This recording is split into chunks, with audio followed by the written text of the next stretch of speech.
I posima ljudi, dobrodošli u novi video na našem kanalu. I u današnjem videu pričat ćemo zapravo ko je Saradina mama. Dakle, našao sam neke zanimljivosti, mislim neku zanimljivu stvar, tako da možemo da idemo na video.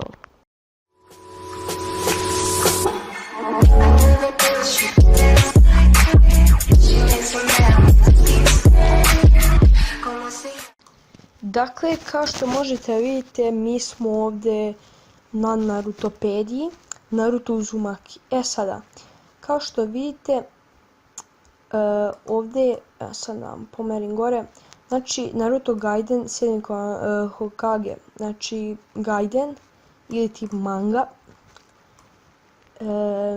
Dakle, kao što možete vidjeti, ovo je samo prevedeno sa mange i skraćeno.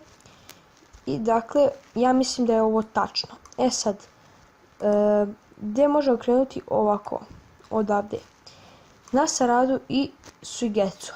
Sarada je Suigetsu objasnila svoju nevolju i on radi test njene DNK i kada utvrđuje da je to Karin zapravo Saradina majka.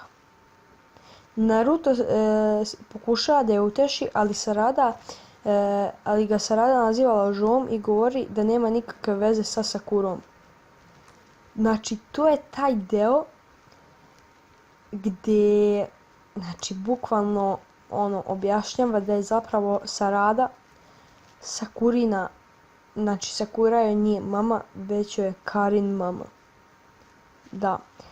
Sad, koliko se ja slažem sa ovom, koliko se ja zapravo slažem sa ovom, dakle, pričom, iskreno, nekih 70% je ovo tačno. Sad, moguće je, znači, Narutopedija u nekim trenucima nije tačna, ali možda je baš u ovom trenutku tačna.